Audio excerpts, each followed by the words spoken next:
नमस्कार, श्रेया सौम्याश्री किचनमध्ये आपलं मनपूर्वक स्वागत आहे। आज आपण सत्यनारायणाचा प्रसाद कसा बनवायचा ते बघणार आहोत। अगदी मोजक्या साहित्यातच होणार आहे आणि सत्यनारायणाचा प्रसाद बनवत असताना त्याचं माप सव्वा ह्या मापातच असतं। मग तुम्ही सव्वा वाटी घ्या, सव्वा किलो घ्या, सव्वा कप घ्या किंवा सव्वा फुलपात्र घ्या, कुठल्याही मापाने आपण बनवू शकतो, पण सव्वाचंच माप असू शकतं। त्यासाठी लागणारे साहित्य मी पुढील प्रमाणे घेतलेले आहे।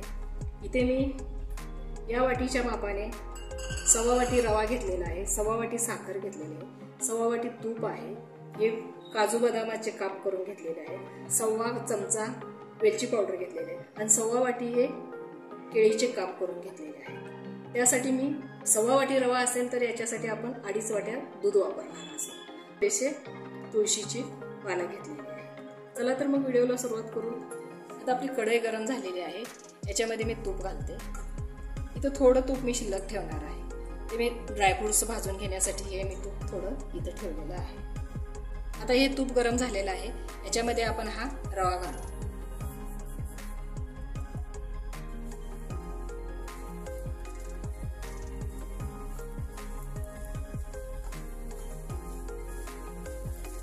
हा रवा आपण मीडियम गॅसवरती भाजून घेणार आहोत।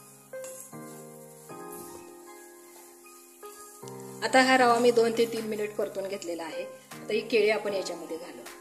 केळी आपण वरून कच्ची घातली तर काळी पडते, म्हणून याच्यामध्येच रव्यामध्येच ही केळी घालून एकजीव करून घ्यायची, त्यामुळे प्रसादाची चव खूप छान होते। आता 5 ते 7 मिनिट झालेले आहेत। आपला हा रवा चांगला फुललेला आहे। आता मी याच्यामध्ये दूध घालते।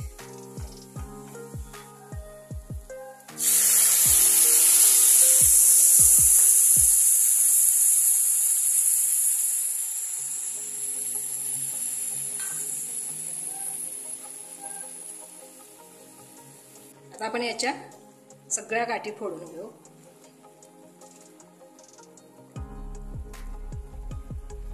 एक 5 मिनिट आपण रवा फुलण्यासाठी हे झाकण ठेवू।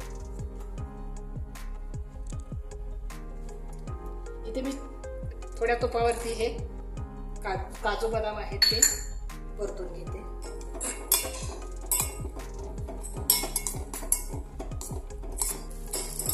आता आपण हे काजू बदाम भाजून घेतलेले हे याच्यावरती घालू। हे राहिलेल्या तुपासकट मी याच्यामध्ये घातलेलं आहे। एकदा हलवून घेऊ हे सगळं। आता आपलं हे दूध आणि हे सगळं घालून झालेलं आहे। आता आपण ही साखर घालू।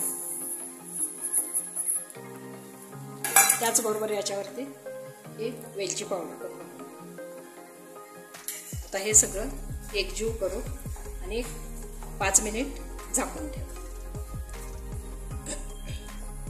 प्रसादाचा शिरा हा तुळशी पत्राशिवाय पूर्ण होऊ शकत नाही, म्हणून शेवटी हे तुळशीची मी पानं याच्यामध्ये घालते। आता एक आपण 5 मिनिट झाकून वाफ काढून घेऊ।